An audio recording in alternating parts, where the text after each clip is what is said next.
All right, guys. So PC Gamer put out what appears to be a pretty scathing review of Diablo 4 based on the most recent beta. I have not yet read through the article, so I don't know if the title itself was clickbait or if they really have a problem with the state that Diablo 4 currently seems to be in. I like a good debate, and I'm open to read this and maybe see if they have good points of merit that need to be addressed moving forward. So let's go ahead. Let's hop into the article. Let's read it together and let's talk about it. And we'll discuss everything in the comments afterwards. So if you haven't seen the article, the title of the article pretty much tells you what I assume is everything we need to know about the article moving forward, which is class balance is an absolute joke in Diablo 4. But the game has far bigger problems. The first line of the article starts out, I no longer care who needs buffs and nerfs. None of these classes are any fun to play. So to be fair, I only played the Rogue in the most recent Server Slam because I have played all of the other classes in the previous beta, and I really didn't feel compelled to play a lot of Server Slam because I've spent so much time in the previous betas, and also because none of the progress carried over, which I thought was a big miss on Diablo 4's teams. So we'll go ahead and we'll read this article together, and it starts off with, it's fair to say that last time we got to play Diablo 4, during the initial 2 weekend betas, class balance was a complete mess. Sources were nuking everything in sight, while barbarians struggled to lift an axe. Necromancers were standing around AFK watching skeletons clear entire dungeons for them. So I don't disagree with this whole sentiment. I played on my barbarian and I didn't really have fun. There were bosses that were hitting me, almost one-shotting me, and it definitely wasn't as much fun to play as compared to some of the other classes. So I can kind of see where this point is. The article continues that Blizzard quickly promised buffs and nerfs. So heading into the final beta of the Server Slam, the author of this article was most curious to see what those changes would amount to. The result? They were left with even less confidence that Blizzard has any idea how to make a game fun. So I feel like that right there is a pretty scathing remark. I had fun in the game, but I can definitely see how I didn't have the same level of fun on every character I played. Also, without getting too deep into this, I don't think there should have been any buffs and nerfs coming into Server Slam. I think that the balance patches should be centered around more of the end game. But I have heard other people discuss how if the beginning of the game isn't fun and your characters don't feel equally balanced and equally powerful, people will quit before they even get to the end game. So I can see and understand the merit in both approaches. The article continues, barbarians felt a little stronger than they did before. I didn't play them, so I can't really speak to this. It wasn't too backbreaking to defeat the Den Mother this time around, but they are still substantially slower, weaker, and less versatile than anyone else. I can see that in the early game, where you're constantly forced to run around, chase bosses, stand in pools, DPS through, damage, and a bunch of other things. Sorcerers remain walking nukes that can kill enemies 3 screens away. Meanwhile, Necromancers got nerfed so haphazardly that they had to rebuff them halfway through the beta test. This was mainly because their skeleton minions were now dissolving in the presence of bosses and leaving them plinking away with a pitiful ranged spell. So again, I didn't play Necromancers, but I did hear a lot of bad things about the Necromancer nerf. This also goes into the fact that the nerf probably never should have happened to begin with, but you were nerfing and buffing characters based on the first 25 levels of gameplay when we have no idea how that affected the end game. So the article continues, in short, class balance is an absolute joke, and worse still, Blizzard has shown no signs of having any vision for what direction changes should be going in. Sure, this is still a beta, but the launch is due on the 6th of June, with early access on June 1st. We're very unlikely to see any substantial tweaks before then, which is true. Right now we're looking at day 1, where sources and barbarians are not so much playing different games as operating on different planes of reality. And what this is talking about is how barbarians, at least in the early game, don't feel good to play, and sorcerers in the early game seem to almost play on autopilot. Now, there are rumors that barbarian might actually be the strongest, most OP character in the end game, but we don't really know that until we get to see it. Even if something is great on paper, that doesn't mean that it's either fun to play or that your average player can play those builds and do them in a sustainable, enjoyable way. So we really do need to see the Barbarian in the end game to see if it's really going to be that double S tier character. The article continues, but really the class imbalance is just a symptom. The real problem is that it doesn't matter whether your favorite class is firing on all cylinders or shooting blanks. None of them seem to be much fun to play. For a Barbarian, the game is boring because it's a long, slow slog of whacking at spongy health bars. For a Source, the game is boring because you just throw out a handful of very similar spells that work in all situations and things melt in your presence. At no end of the spectrum has Blizzard found a satisfying, interesting gameplay loop, other than the endless treadmill of watching the numbers incrementally go up.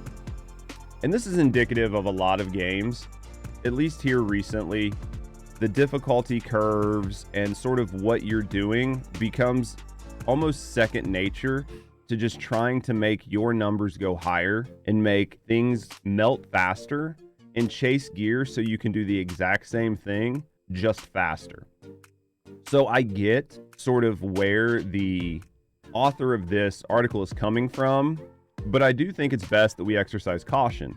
We have not yet played the full game, and maybe some of these early game problems will evaporate over the long term of the game when we get into the end game. But it is fair to be a little bit on edge if the beginning of the game is sort of in this state. It would make sense that the end of the game will sort of follow suit. I myself am not saying that the game was boring or the game wasn't fun, but it is definitely something to watch for if people are expressing what seems to be a very well articulated argument. The article continues, as I lamented during the last betas, Blizzard hasn't learned anything about action RPG combat in the 11 years since Diablo 3. I'd go so far as to say it stepped backwards. As I went into then, fights are slow and awkward, with any potential interesting combos or loops hamstrung by long cooldowns that prevent any kind of satisfying rhythm. Character builds are the worst of both worlds, streamlined and restrictive, with clear intended paths for characters to take, but fiddly enough that theory crafting is mostly a matter of hunting for keywords. So there's a few things in here that I think need to be discussed in this paragraph. So whether the combat went forward or backward, there's definitely room to sort of debate that both ways. Where I start to take issue is that the fights are slow and awkward, with any potential interesting combos or loops hamstrung by long cooldowns. That part right there, everybody has to keep in mind that we were only playing the beta. We didn't have access to the entire suite that all of our characters will have, which will, hopefully, decrease cooldowns, allow us to use more skills more frequently, and move into more of a rhythm with our combat. That's not to say that dodging and movement and stuff like that don't feel slow and aren't going to create sort of a bad system where you try to use your skills only to lock yourself in place and take giant spikes of damage. But I think that really trying to say that the cooldowns and some of the skills and some of that style of gameplay aren't working properly is a bit premature. The article continues again that even healing is wrong-headed. Spellcasters can just ignore their health, while melee characters have to plan every boss fight around when more potions are going to drop. This is a completely uninteresting subsystem. There are only two ways to die. Either you are a character that can't avoid getting hurt, and you simply run out of resources because your DPS isn't high enough to get to the next step of the fight, or you're a character that never gets hurt, but you take a stray hit from an obnoxiously long crowd control effect and get battered down before you can unfreeze and chug a potion. Neither is at all satisfying or dramatic. So I do think this is going to be something that we will see almost as a problem in the late game. And this is why some of the best Diablo players and ARPG players have actually put the rogue towards the bottom of all tier lists. Not because it can't do a lot of DPS, not because it's not going to be a good character, but for survivability, they're afraid that it will either get CC'd or one-shot too often to be able to be useful in the end game. And I think that's where the author of this article is pointing at, is even in the initial stages of the game, what they're seeing is the tankier classes are not able to put out enough DPS, and they're just getting hit too much while trying to get to the next phase. Or some of your more sort of explosive classes All it takes is one stray hit and you're out of the game. So the article is going to talk here about bosses, and I didn't play a lot of the bosses during Server Slam because we farmed so many dungeons in the previous betas, but let's go ahead and see what they have to say here. During the Server Slam, everyone had one goal in mind: to kill the world boss, Ashava, and claim the exclusive cosmetic. But the Great Beast only ended up being the perfect capstone to Diablo 4's problems. Fighting it was just a long, tedious slog that made every part of your character feel meaningless. Playing a tanky build? Pointless, because you die in one hit from one of the enormous AoEs. Playing DPS? Enjoy watching an enormous health bar slowly tick down while you spam one spell that it has no visible reaction to. Playing support? No, you aren't. That doesn't exist either.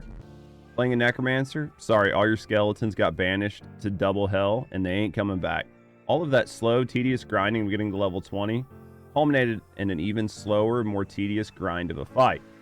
Before I move on to the rest of this part, just to gloss over the Ashava fight really quick. We were 5 levels under. This was just something there to give us something to do during the beta and bring people back to try to slam the servers. I do agree that it felt bad to play a tank knowing that you would just get one shot and you couldn't hold aggro. It does suck that there's no healer to keep your tank alive so your tank can hold aggro, so your DPS can really push out the numbers. So in that sense, it does kind of feel weird because you have a world boss that feels more like, I don't want to say a raid boss, but a high tier dungeon boss, but everybody's sort of just doing their own thing during the fight. And that's indicative to the ARPG style, right? Everybody wants to be able to do their own thing. But I think it takes away from the world boss in that sense, and I can see maybe where the author's coming from, in the sense that if you're not DPS, you're not really helping. There is no healer, there's nobody to keep your team alive, and if you're a tank, you're not doing enough DPS to help. So I can see where it sounds like this fight becomes very unintuitive and just a slog. The article then continues about the Ashava fight. Sure, it didn't help. Blizzard made the bizarre decision to point us all at the level 25 boss while the beta level cap was reduced to 20, but even a faster, easier version of that fight wouldn't have been any less dull. At its core, the combat is simply half-baked. Blizzard never found the fun, whether you're adventuring alone or teaming up for a flimsy MMO-like activity. The article then sort of finishes up with, I'm more sure than ever that Diablo 4 is bringing nothing new to the action RPG table. It's big and shiny and pretty good looking. A lot of people are going to give it a pass for that. Maybe for mindlessly pushing through while you're watching TV. It'll do the job for a lot of them. But not only is there no innovation or creativity here whatsoever, there isn't even a basic understanding of how to make an action RPG engaging. And the effective tweaks made so far are a sure sign that one isn't developing anytime soon. From a series as genre-defying as Diablo and a studio as storied as Blizzard, we should expect far better. And then they end with, but hey, the servers did hold up remarkably well. I'll give them that. At least I didn't have to queue up for my gruel. So after going through the entire article, I do think that the writer had some good points, talking about how Diablo 4 doesn't really push an envelope in any one direction. It takes a lot of things from a lot of different areas in the ARPG space and coalesces them into the current iteration that is Diablo 4. It does feel like they went safe in a lot of aspects and areas of the game because Diablo 4 is trying to bring in the biggest audience possible. They weren't trying to break anything or go out and do anything excessive like some of the other ARPGs out there. So long story short, was the article clickbait? I don't think it was, because I do think the author made some good and interesting points. I don't necessarily agree with them all, but I think that it's always good to have a conversation in both directions. That is the only way you create something that is sustainable, fun, engaging, and lasts a long time. Do I think there are going to be issues with Diablo 4 when it comes out? Absolutely. Do I think it's going to be the best game that has ever been created? No. But do I think it's going to be a solid foundation for the genre and for Diablo 4 itself moving forward? Absolutely. I think Diablo 4 is going to launch in a great space to grow and move forward for the next 5 to 10 years. That seems to be the life cycle of a typical ARPG. A lot of people need to keep in mind that when you compare Diablo 4 in its current state to any other ARPG out there, you are not comparing apples to apples. Most of these other ARPGs that are considered genre defining have been around for years. Diablo 4 is going to need that time to move forward. But we do need to continue to have the hard conversation every day to make sure that the games that we enjoy that are live service continue to be updated, modified, and improved throughout their life cycle. Diablo 4 is a game that is going to bring in a lot of new players to the ARPG genre. It is going to cater more to casuals than most other games out there. But that's not necessarily a bad thing. We just need to see it play out over time. Let me know what you thought of the article. Let me know what you thought of the points taken and of my view on the sort of state of Diablo 4 and what it's going to be moving forward. Hopefully you guys enjoyed the video. And as always, have a great day.